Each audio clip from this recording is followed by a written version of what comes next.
Let me ask you something. Are you getting everything out of your rent-to-own business? If you're not an A-Pro member, then the answer is probably no. Look, advocacy is A-Pro's bread and butter. This is why they were created and what they do best. But here's the thing. A-Pro membership is about way more than advocacy. A-Pro connects you to the movers and the shakers of the industry, people who've been there, done that, and they can help you do it even better. A-Pro's monthly webinars give you expert insights and actionable takeaways. It's like having a masterclass for your business every single month. Got questions about complex regulations or sticky situations? No problem. A-Pro's legal hotline gives you direct access to experts who have got the answers. That's a peace of mind that you can't put a price on. And let's not forget the resources, news, updates, and tools that keep you ahead of the curve. Scholarships for your team? Check. Disaster relief when you need it most? Double check. A-Pro is your ultimate support system in the rent-to-own world. So stop settling for less. With A-Pro, members get more. More support, more connections, and more success. Head over to rtohq.org and join the A-Pro family today. Because in this business, more isn't just better. It's essential. See you at the top with A-Pro.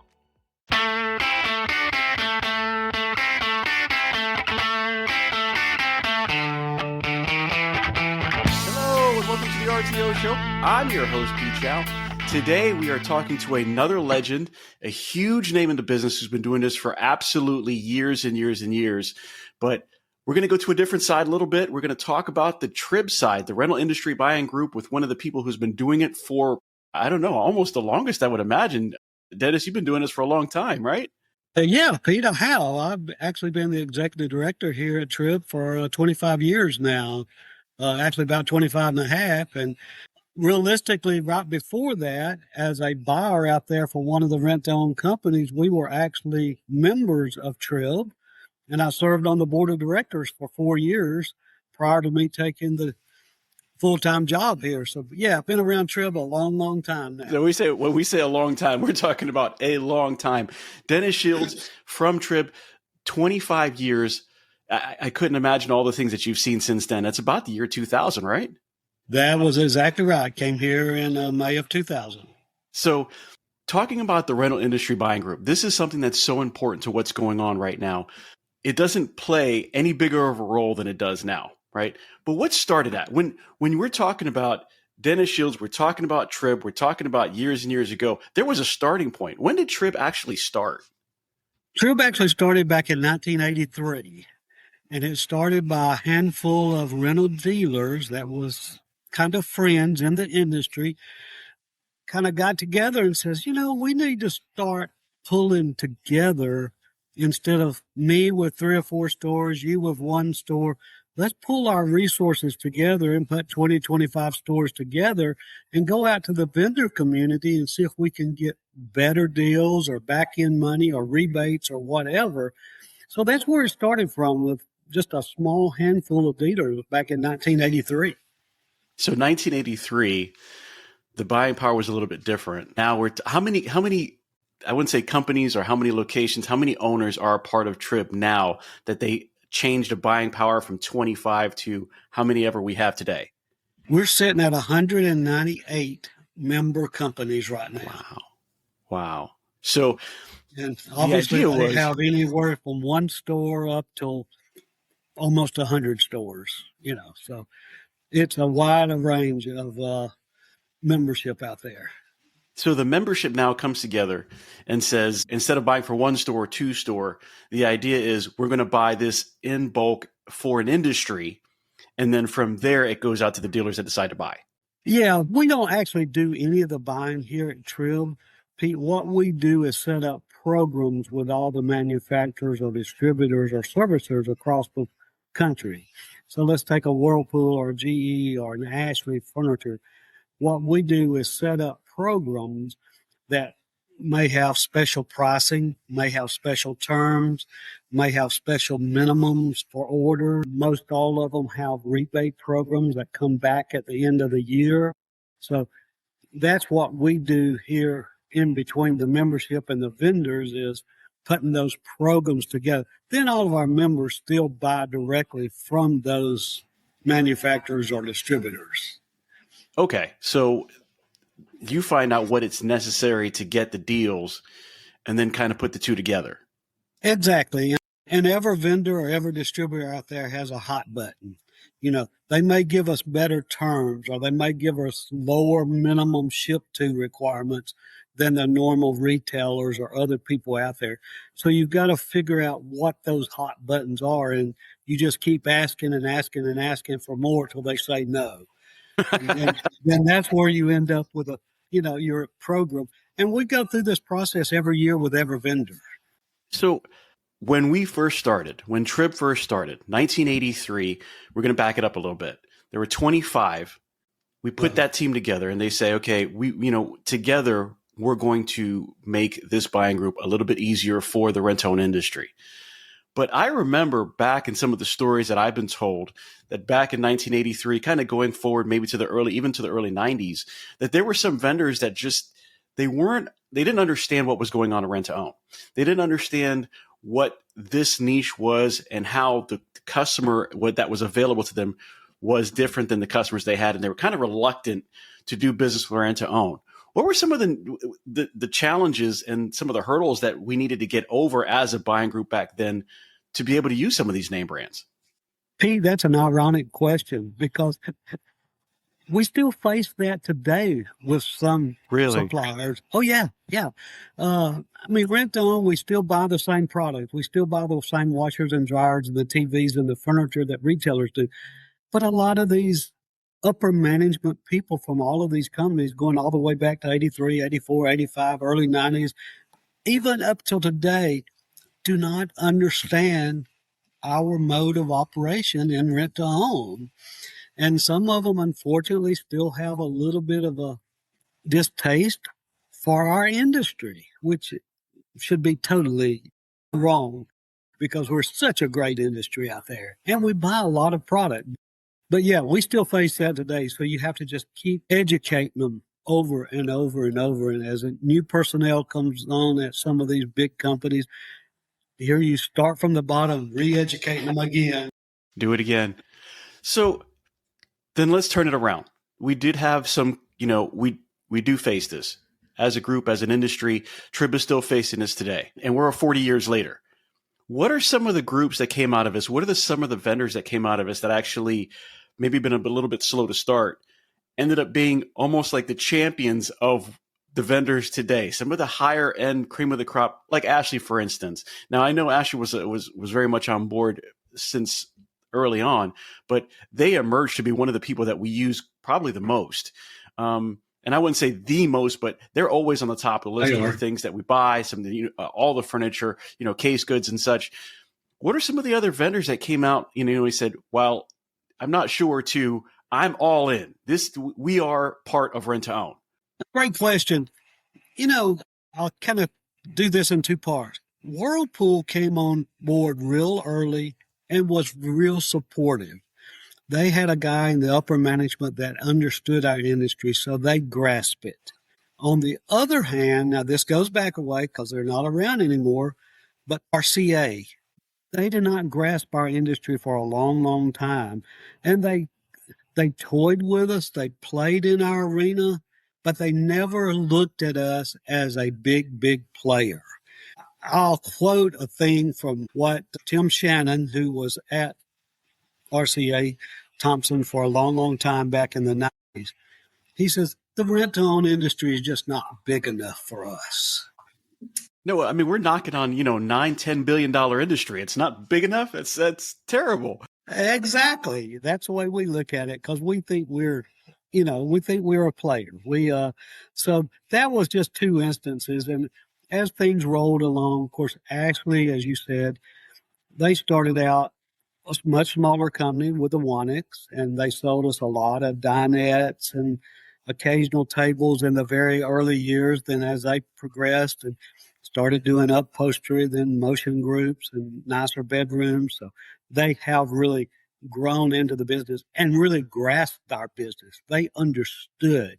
They knew that their way of doing business was perfect for our industry. And it still is today. They warehouse, they ship quickly. So it's still very, very important. And that's why they are important to us because they understand it, they have the right products, and they have the the logistics to back it up. They probably have some of the best logistics in the business, regardless of whether it's retail or RTO. They take care of it. Well, Pete, I often say about Ashley, they are a great logistics company that just happens to sell furniture. That's exactly right. I agree with you 100%. So going back to 83 and a few years around there, what were some of the first vendors that came on? Some of the first name brands that came on that said, you know what, we're gonna do this with you. Well, Whirlpool was one of the very first ones. Then GE came along. Ashley was not too far behind that. They were probably in the later 80s. They mostly went after the appliance guys early on in the he's back there. Zenith was another one, old name from the past, but they grasped our industry real early too, because they had a gentleman that understood our industry and kind of just took the bull by the horns for Zenith at the time and says, hey, we're going to make this work. So they were probably one of the very first on the electronic side. Then GE and the Whirlpools were on the appliance side. Let's take a quick break. Hey everyone, it's Pete Shau here from the RTO Show podcast, and I want to tell you about a company that's making a real difference in the rent-to-own space. Wow Brands. I've seen firsthand how they approach marketing, and let me tell you, it's not just about ads. Wow Brands builds complete digital ecosystems designed specifically for the rent-to-own industry. Their e-commerce and lead generation strategies are built to bring in qualified leads. And did I mention that they are actively working with the rent-to-own industry while also being members of APRO and TRIB? Listen, these folks are passionate problem solvers. They don't just slap something together. They design, build, and scale the kind of digital retail tools your business needs and your customers actually want. So if you're serious about growing, reach out to Wow Brands at wowbrands.com. I trust them, and I think you will too. So being an executive, as you're coming through and you're kind of telling us a little bit of history, what were some of the executives that came on before you? Great question. Again, we've been around now, 40 years, 42 years. When they first started, one of the founders kind of acted as the lead guy at TRIB for a year or two. Then they hired John Blair, a name that a lot of people know in our industry. And John stayed around about 12 years as the executive director of TRIB. And he left to go on to pursue some other things. And I was actually on the board at the time he left, and we hired another gentleman to take his place. Didn't stay around long, about a year and a half, 2 years at the most, and he moved on. And that's when I came into the picture as the executive director, and the board at the time, I was actually off the board. I'd served my 4 years. I was off the board at the particular time there. And that's when the board chased me down a little bit and said, hey, we need some help, and would you be interested in coming on board with us full time? So that's where the history started back in 2000. Well, to be honest, to tell back a little story is that I started RTO in the year 2000. And by the time I find out, when you first start, you don't know what's going on. You first come on, you got to learn, you got to train, you go through some positions. By the time that I had even known what anything was going on, you'd be the only person I've ever known of. What did you do before this? What was your getting into the RTO that kind of led you to be on the board of TRIB and then led you to actually be the executive director? Like, what were some of your background traits that said, you know what, this is the guy that we want to run TRIB? I started in this industry in 1986 when I was looking. Let me back up just a little bit to kind of tell you where this all started. Right out of college, I went to work for our little local community bank in North Georgia. Stayed there 8.5 years, was upper management at the bank. Left the bank, me and a partner, we did a couple of things on our own, a couple other businesses. Did okay, had fun, enjoyed it. But it got to a point I thought, it's time to kind of get back into the real world, the corporate world, and work for somebody. So this rent-to-own company was coming to Rome, Georgia to open a new store. So this headhunter that I was working with contacted me and says, hey, would you be interested? I didn't know what in the SWAT RTO was or rent-to-own was. So I had to do a quick education, did a couple of interviews. They liked me. So that started my career. They hired me, gave me a 3-week crash course in managing a store and running a new store. So we were off and running in Rome, Georgia with a new store there in 1986. So that started my career. I was acquired twice in the first 2 years, then Wow. landed with a company. Then I stayed with them for 12 years before coming to TRIB here. So I actually been doing this, and I went from a store manager to a multi-unit manager to administrative in the home office to becoming the buyer of one of the bigger companies at the time. So you've seen it all from the bottom to the top. I've seen it all. I can sit here and talk card closes and deliveries and everything as good as anybody. That's right. Well, so going back that far, we weren't initially in the mindset of some of the vendors. It was just an avenue that they went down. Some, as we'd already talked about, didn't really understand it, and some kind of went with it.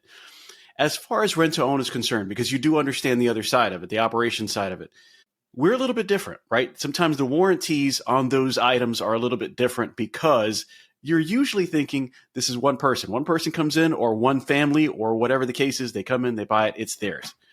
This is a whole different situation. How has the warranties changed from back in the beginning to now to allow us to be the rent-to-own industry that we are now and kind of service these as opposed to the warranties that back then? Has there been a lot of change? There has been, and it has gone from okay to bad to really good, depending on the products. Pete, we've had vendors out there that would say, yeah, we'll sell you the product, but there's no warranty on it because it's rent to own. And we say, now, wait a minute. Hey, we own that product till the customer finishes paying out the contract. So we fought that battle for many, many years. And then kind of moving forward with the appliance industry, the standard warranty out there on GEs and Whirlpools of the world is 1 year. Well, we've been fortunate enough over several years ago to really convince them, hey, if they want to really step up into rent to own, they now offer a 2-year warranty on all their appliances for the rent to own industry. Which is huge for us because, which is it's amazing. Huge and better than the retailers get out there. So we feel like we've accomplished a lot in that arena. And over on the furniture side, most of them now adhere to their regular warranties. So what does it take? What does it take as an industry buying group, as an executive, to look at these things and go, you know what? They're not what we need. We need a little bit better. How does that process start from going, you know what? We're looking at these warranties. We're a little bit different in our industry. We need more. And then talking to whoever it might be, and then getting it implemented. Are there certain steps that you take to get that done? Well, you identify what you think we could use that would set us apart from somebody else. And the biggest hurdle there is finding an advocate on the other side that will go to bat for us. Because most of the time we're not talking to Todd Wanick, the owner of Ashley, or the president of North America at Whirlpool. We're talking to somebody in between, and probably 2 or 3 layers a lot of times. Right. So you've got to have that advocate on your side within these companies that will wave the flag for you and carry it up. So that goes back to relationships. And that's what's so important in this arena, in the rent-to-own arena, is the relationships that we build with these vendors. And like I said earlier with hot points, you've got to figure out what the hot thing is that you may not get a 2-year warranty, but you can get, warranties don't start till the product is sold. See, a lot of these vendors, they want to start the warranty when they invoice you for the product and it comes in your back door. Yes. It may sit there a month, 2 months, 3 months before you rent it to somebody, and you've lost, 3 months of your warranty by just sitting in the back rooms. Stuff like that, and then educating them and saying, hey, let's start the warranty when it first goes out on rent. We've got POS systems that's great that can always show you when the first rental is. We can always prove those things. So it's different things from different vendors that you have to concentrate on. You're so right. I can't tell you the amount of times in my history that we've come across that, we're 1 year and it's like, no, it's only been, 10 months since we've rented it. And it's like, no, we sent it out this date. It was new. It's in the box. Nobody touched it. And sometimes we come across those things and you never realize there's a backstory to that. And how do we get here? How do we get to fight for that? How do we change those rules and those regulations as pertaining to rent to own? Because I mean, it takes a starting point, but it takes a time to say, we've got to get beyond that. Yeah. Pete, one thing about, just kind of another side note on all of that, while I've been in the industry, now 39 years and been there, done that a lot, the support that we get from our board of directors and our committees that serve up under our board of members, because all of these people are operators, owners out there in the industry. So they're on the firing line all the time. So they see those needs probably quicker than I do sometimes, sitting behind the desk. So that support of those directors and them suggesting things or coming up with ideas and then going as a small group to try to work on these programs is so important. So we can't ever overlook our volunteers of our board and our committees that help transform TRIB into what it is. Well, that's the lifeline. I mean, it's the absolute lifeline. And I was taking a look a little bit before we started on some of the names that are on the board of directors, and you've got some heavy hitters on there. Guys that have been in the industry a very long time and have done a lot of great things. Some of the things I wanted to make sure that I understood is that there's a starting point, and there's an evolution, and then there's where we are. And that doesn't usually come as easy as some people would think. There's some trials and tribulations that come along in the time frames of between 83 and now to say, we're not what we used to be. We have come across this and this and this, and this is where we are now. What do you think is probably one of the most challenging product categories for rent to own that TRIB has had to deal with within the last 20 years? Good question. I think one of the biggest ones and the more important one has been the appliance industry and the warranties in the appliance industry.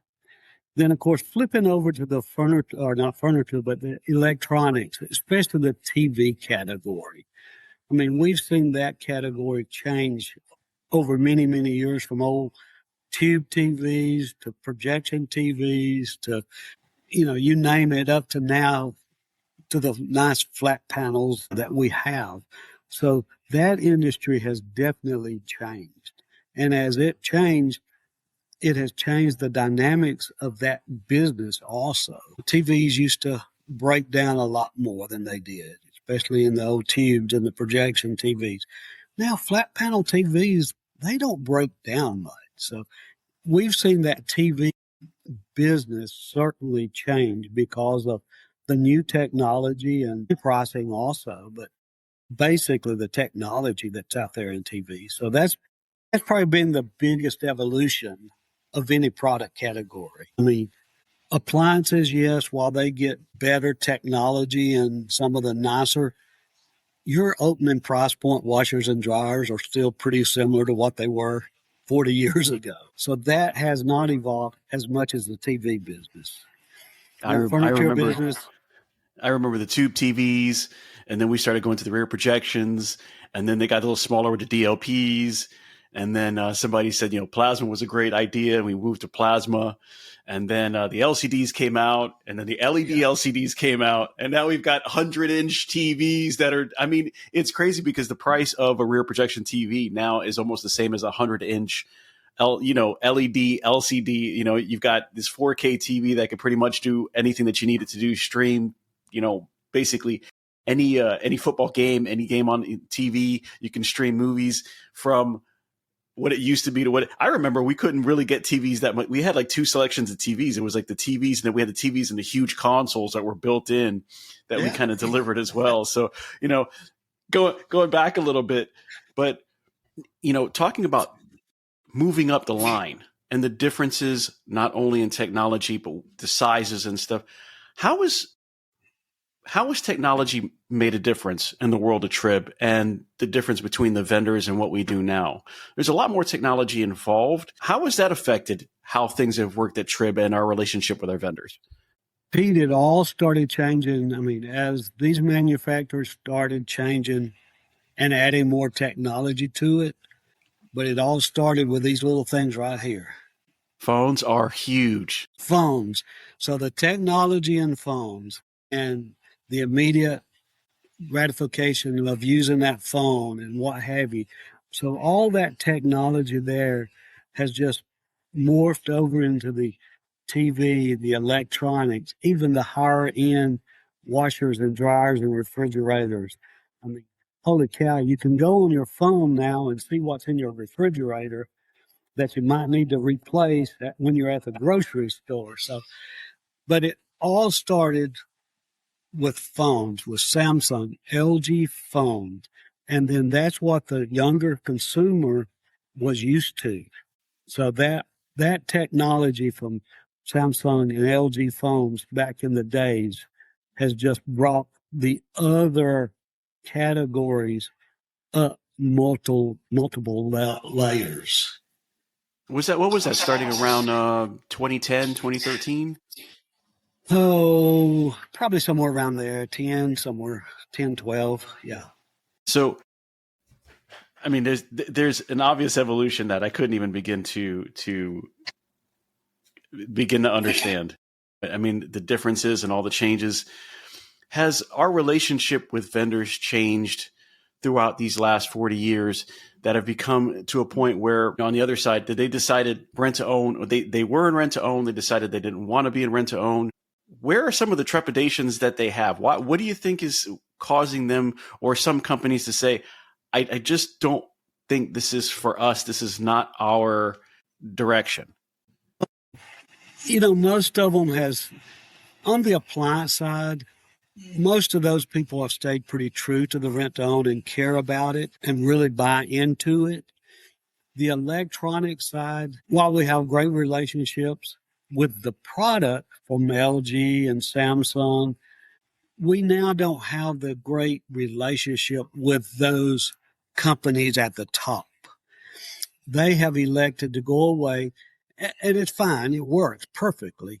But that's why our distributor community has been so important now, because all the major electronics people, they don't really want to ship 6 TVs at a time or even 12 TVs or one pallet at a time.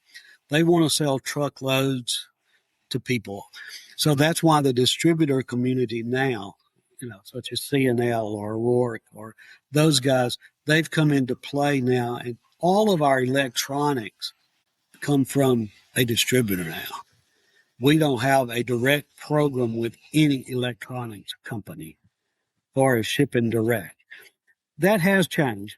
20 years ago, we still had Zenith at the time before they changed over to LG. They would still ship direct. RCA, before they sold off and went away, was still shipping direct. But I'm talking 20 years ago. Yeah. Yeah. So all of that has changed. So that's why the distributor community is so important to our industry now. So, you know, I'm going to call it the C word. The C word came up probably, oh God, I'm going to say for me about maybe 6-7 years ago. And that was the container word. And there was a time when we did not talk about containers. It was just like, hey, we're going to get this shipment. We're going to do this. We're going to do that. And, you know, I remember the first vendor I was talking to, and I don't remember the name of the vendor. I just remember the conversation. And they're like, well, you know, if you bought a container, we've got this price and it's coming in. Now, of course, this was pre-tariff. This was before anything went crazy. But, you know, they said the C word. And I was like, container? I didn't even know that that was a possibility in the realm of rent to own at that particular point in time. And now it seems like that is a staple. That is something that comes up regularly in conversation that just wasn't up in conversation before. Do you want a container? If you're going to, you know, and they ask, you know, do you have a warehouse? If you're going to be doing a central distribution center where, you know, you take it there and then we'll have it shipped there, or you can, whatever from the port, we'll have it checked out, send it there, and then you can distribute out because it's going to be easier on the pricing. But, you know, you have smaller companies that just can't do that. You know, you have these 1 to 3 store owners, they'd love to, but to take on a container worth right now is just, you know, you're pre-planning for 6, 7, 8, almost 12 months down the road with that much product. So it's not really going to happen. How much did containers change the world of TRIB and, you know, buying in these last few years? Interesting enough, and like you know, we never heard of the C word for many Yeah. years. It was out there because people was buying containers for the big guys, but our community, it was never an option to us. Then, at some point in time, it kind of became an option, and probably more so when furniture manufacturing over in Asia became more popular with motion furniture or bedrooms and what have you. So that's probably when the C word really came about. And it was still a slow process. Like you said, if somebody had a warehouse, they could do it. The biggest problem with containers then, and more so now than it was, because back in the earlier days with containers, yeah, you got a price that was very favorable, and you could almost count on a delivery within a certain time frame because things were pretty consistent back then. They're not nowhere near consistent now. No, they're not consistent now. And the other problem with containers, even for a guy that's got 10, 12, 15, 20 stores and got a warehouse, is the planning of handling containers. Because you've got to learn to keep a flow of those things coming in, because you can't just order it this week and expect it 2 weeks from now. I mean, container business in the normal days was 90 days, roughly. Right. And now it's 4, 6, 8 months. I mean, sometimes even worse than that. So the biggest hurdle in doing containers is the consistency of the flowing of the product. Well, when you're talking about 6 months out, something, and a lot of times, and the companies are selling on the futures, right? I'm selling you something that is going to be here, and it's not here now. I'm going to say that something's going to be here in 6 months. It's going to be here in 9 months. And in that time frame, in the political climate that we have today, it's possible to say, hold up, it hasn't made it in yet. This is something that we're changing. This port's closing. This tariff is from here. This is happening on the waterways, whether it be, unfortunately, going through the Panama Canal or whatever the case is politically. And it's just like, wait, hold on. And now your container is 3, 4 more months out. The pricing has changed. It's a whole different world out there than it was before. Big time change. Yeah. And all of that changed, the political climate, but really back in the COVID years. That's where that really kind of got out of sync. Before that, it was pretty consistent. Then all of a sudden in the container business and the COVID years, it just got out of sync and it's never come back.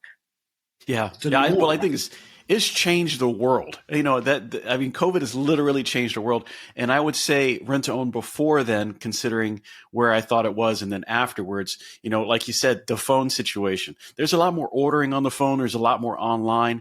There's a lot more online traffic, period, than there was beforehand. And it wasn't that, the internet wasn't as important. It just wasn't happening. It was just, back then, it was just more common to walk into a store and take a look. And now it's like, you know what? I've just gotten used to sitting on my sofa. I've gotten used to being involved in something, whether I'm at work, whether I'm busy at home taking care of the kids.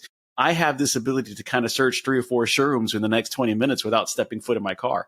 And it's changed astronomically. So now you got to figure out, well, I've had the traffic for this sofa. Do I want to order this sofa that's 6 months out because the traffic for that sofa is the same as anybody else's? Basically, you go online, you're like, hey, this sofa's hot. Well, I've got 3 other stores that think it's hot too, so they're putting the same orders in. So that changes the container time. But, And the other thing on that too, Pete, you've got some of these distributors that's in the furniture business, they're buying those same products. The retail side. And on the retail side and for rental.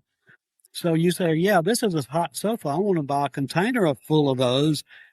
And all of a sudden, I'm 4 months out before that container gets here. Yeah. Well, my competition down the road may be buying that same product from one of the distributors and got it on the floor way before you did because they had bought earlier.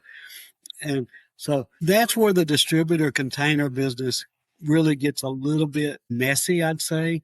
But we've kind of seen a flip here just in the last year, Pete, with people starting to depend on the distributors more in the furniture arena than they used to because they can order it now. They know they have it next week and they're not having to wait. So they're being able to get that product just in time, keep the flow going. Yes, while you pay a little bit more through the distributors, you're paying for the convenience of it too.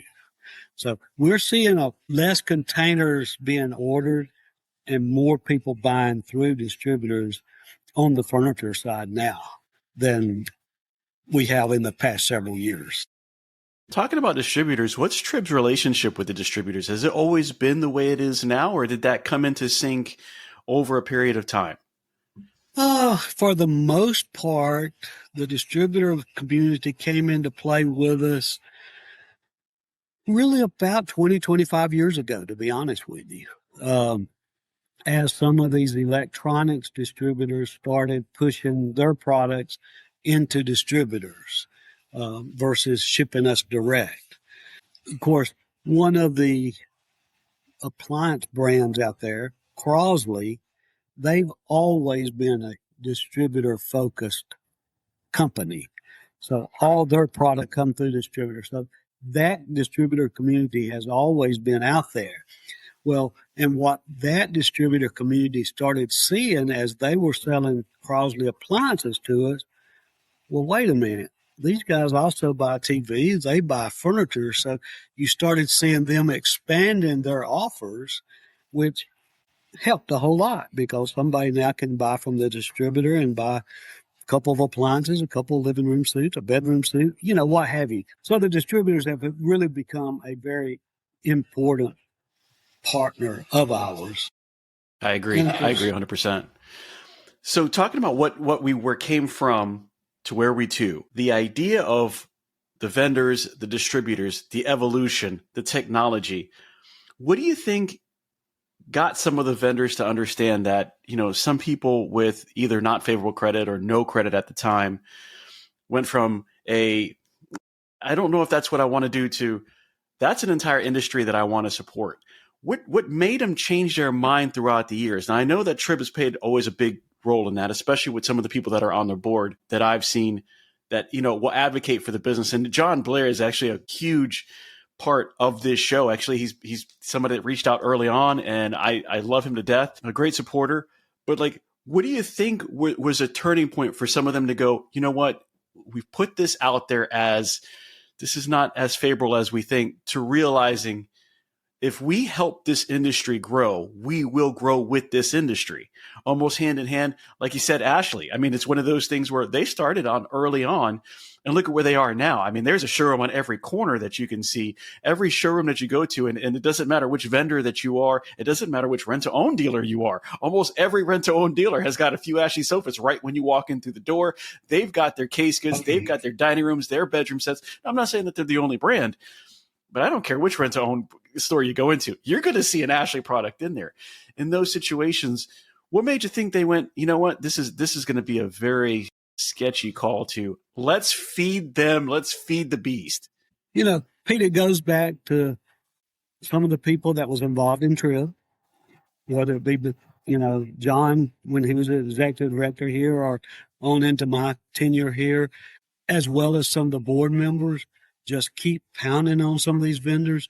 And then these vendors starting to see success of their own or the success of some of their competition. And all of a sudden, somebody wakes up and says, well, gee whiz, we've got this little company down there, in Southeast United States that's got 40 stores, and they're buying a lot of product at the end of the year. Maybe we need to start paying more attention to this. So it's just been an evolution of people seeing success, whether it be internally, and then they say, yeah, we got to grow this better and bigger, or seeing competition grow. Interesting enough, and it still is somewhat, a lot of these vendors are pretty close friends. And they talk, so they kind of know what's going on, and they feed off of each other. And that's one thing about this industry that's been pretty good, is people sharing of things. You don't find that out there in the retail industry very much at all. No. Well, speaking on that, I wanted to kind of shift gears just a little bit. Meeting of the Minds is something that TRIB puts on every single year, usually in February, correct? Late February or early mid-March, yes. So Meeting of the Minds is a TRIB idea or a TRIB situation that comes apart every single year. It comes in annually. What is the idea that TRIB put this together, and what was the thought process behind it for the rent-to-own industry? Well, first and foremost, it was Meeting the Minds was a name that came up later in the years. We've always had our annual convention for TRIB, from the very get-go almost. But the main focus back then was getting the vendors in front of the members with their products and talking about products. Well, as things grew, education became more important. Seminars become more important. Then somewhere along the line in TRIB, we started having just some little small meetings of 20, 25, 30 people. We would come together for a day or day and a half, just in a hotel room and sit and talk. Well, there's where Meeting of the Minds was born. Okay. So then it just kind of evolved. Okay, instead of having two little separate meetings, let's bring this whole thing of our Meeting of the Minds, sharing of ideas, education, all into the convention. And then it became TRIB, Meeting of the Minds, and Annual Buy Fair. Well, I love the idea, having a lot of people come together and share their thoughts, regardless of the situation, whether it be TRIB, whether it be the reasoning behind it, whether it's buying, whether it's sharing, whether it's understanding the industry, it all pushes us forward. And it's a great idea. I love the idea. Pete, having people in a room talking about what's going on in their stores or their company or in their area of the country is so valuable. We used to have a member, in fact, he was on our board for a long time. He was up in Tennessee, had a handful of stores. And one of his famous quotes, and I still use it a lot, he says, if you'll go to a meeting, keep your ears open and keep your eyes open, there's no way you can go back home and not benefit from the meeting you were just at. Absolutely. You always pick up something while you're there. And that's why I don't understand sometimes us not getting more and more attendance at our meetings. Because you can still teach an old dog new tricks in this industry, especially in the marketing arena. That has changed, as you know, so much in the past several years. Huge. A lot of that stuff just goes over a lot of our heads, but we've got to adapt to that. So these meetings at Meeting of the Minds or at RTO World, that's where you pick up and learn what your friends are doing. So coming through this, we have Meeting of the Minds now, right? Now, or at least we're calling it Meeting of the Minds. We've been doing this for years. We have Meeting of the Minds. When did the vendors start getting involved? There are times when you have vendors putting on their own meetings and they're kind of talking about their side of the fence and what happens, or their furniture or their product that they're kind of talking about. They've also gone to DC as far as LegCon is concerned, where APRO's getting together and they're advocating for the business. I don't know if that happens in other industries, but I can tell you that to seeing them on this side of the fence and going to DC and advocating for the business is huge. Where did that come from? When did the vendors start becoming those champions for rent to own? So long ago, to be honest with you. Really? Probably APRO has been going to DC, I don't know how many years, but a long, long time. In the earlier years, we didn't have vendors showing up in Washington. I can remember some of my earlier years when I was there, we didn't have any vendors supporting us. But it goes back to these relationships and people that are interested in our industry and grow in our industry. They see the importance of it. So now that's why you see someone from Ashley's usually there. You see other people that's involved in our industry there, because a part of their business depends on the rent-to-own business. So that has really picked up, I'd say, just in the last few years, Pete. I've seen it. I've only been to LegCon these last couple of years. So it's been something new for me, and I've seen some of the vendors going, and to me, it's just shocking to see they're a part of it. Again, going back, the years since you started being the executive director over there, it's just that correlation of where it's been and now how we've kind of come together as a unit to advocate for the RTO industry is pretty great. I would love to see more of this happening. and kind of the thought processes of what can we do together? Speaking about together and their involvement, is there anything that you can think of in the last, let's say, 40 years that was made or changed specifically for the rent-to-own industry because of the standards that we have versus the retail standards? I don't know, Pete, of anything that was outside of some audio product that was specifically built for our industry. I can't think of any. On the TV side, TVs are TVs. I don't care if it was tube, or projection, or up to the big flat screen. Appliances, not anything particular for our industry. But audio, yes, there was some things, in the past that was built, and I think still are a little bit built for our industry. And one of the newer things now, and I don't say it's built just for our industry, but it's become a huge part of our industry, and they build it to specs that people want, is gaming computers. Well, yes, absolutely. Desktops. So that's, kind of two of the products that I see is adapted to the rent to own with their products. I remember the idea when somebody first told me that they were going to have these gaming computers. And I was like, okay, I'm used to the all-in-ones. And, before the all-in-ones we had, it did have a tower and had a separate monitor, but it came in as a system.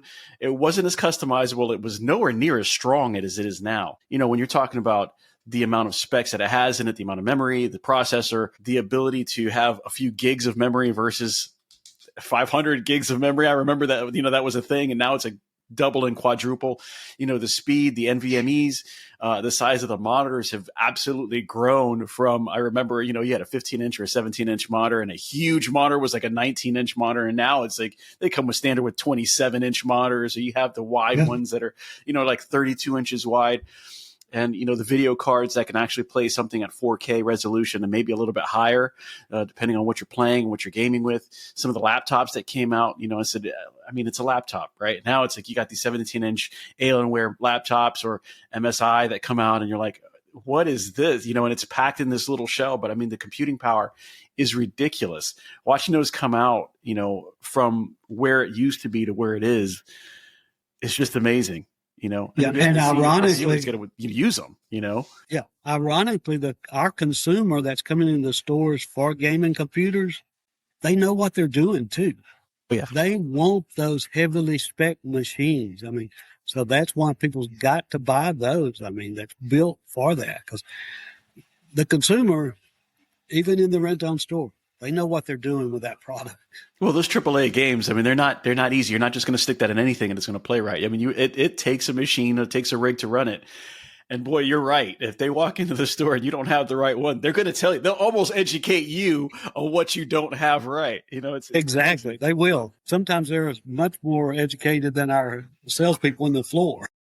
So for somebody that's coming into rent-own today, somebody that hasn't been in the rent-own for years and years and years, somebody that's coming in kind of on, in the last few years, what would you say to them about the necessity for our vendor relationship? Somebody that's new to our industry, or maybe not new to the industry, but somebody that's come up through the ranks, let's say, Correct. A store manager, multi-store manager, and, put some money back, now got some money, and maybe parents are helping them, or got banks, that's willing to help them and can go open a store or two stores. The biggest thing I tell people in that scenario, pick the vendors you want to do business with, get your account set up with them. And there's two things that's important: communication with that vendor of whatever is going on, and then taking care of your obligation. Agreed. Take care of your obligation. To quote something from back in the Slats days, I picked this up at, I guess it was one of the FRDA events, and we had a little golf outing, and there was sponsors on different holes, and Slats had a sign still somewhere here in this office. I picked it up and brought it home, and it's saying on it, protect your credit, because it will always protect you. That is a very true statement. Now, coming out of the banking industry, that meant a heck of a whole lot to me, but it carries over to our industry. You know, whether you're a consumer or whether you're an owner paying vendors, take care of your credit. It'll take care of you as you move on into life. So that one stuck with me for a while. Well, I would say words of wisdom. Dennis Shields, I really appreciate you being on the show today. I mean, understanding what TRIB does and understanding the relationships what the vendors have done for us, what we've done to get the vendors to understand our business, where we've come through and where we've been through in the last 40 years, 25 under you and executive director TRIB. How long are you going to wait? Last thing though, how long are you going to do this, Dennis? I know there was a question out there. Somebody, when is Dennis going to, decide that it's time? And I think Dennis was like, I'll be here till the wheels fall off. How long is it? When do we go? When can we say the era of Shields is done? Well, Pete, I don't know. There's no set timeline on that. I've been here 25 years, as the executive director, and been in the industry now 39 years. I still think I'm about 55 years old. I'm much older than that, obviously. But, there's no certain timeline, but the board and I, for many, many years, have had this kind of understanding, and there's three things in play. As long as the board wants me here, I'll continue serving. As long as my health is good, I will continue working. And as long as I'm still enjoying what I do. Now, that's huge. As we say, if one of those three things change, we have to take a step back and take a look at talk about it. So, yeah. But good friend, Dan Fisher, who's now president of APRO and been on our board for many, many years. He was president of TRIB. Pete, he put me on a 10-year self-renewing contract many, many years ago that renews every year. Of course, it's a verbal contract. It's not written. So, just go figure. It just keeps rolling over every year. So I don't know. I still enjoy it. I love what I do. I love the industry. I love the people. It's such a great industry and the people that's involved in it, whether you be on the dealer side, the member side, or whether you're on the vendor side. It's just a great, great industry and a great group of people. So still having fun, still enjoying it, and looking forward to being here for a while. That's it. Well, that's great news because you've been doing it for a long time, and that's experience that we need right now. Guys, I appreciate you. Dennis, I appreciate you being on here. Dennis Shields, the executive director of TRIB Group, their rental industry buying group. Listen, so important. I'm so glad you guys have stayed with us today on our Legend series. If you have any questions, please hit me up. You're more than welcome to hit me up at pete@the RTOshowpodcast.com. Just send me an email if you have a question for TRIB. You're more than welcome to send it to me, and I will pass it along. If anything, Absolutely. we'll have a part two. If you want to see what's going on with the RTO show, go online, www.thertoshowpodcast.com, or you can hit us up on social media. We got Facebook, Instagram, LinkedIn, and YouTube where you're going to see this. Dennis, I appreciate it as always, and I will tell you guys, get your collections low to get your sales high. Have a great one. Thanks, Pete.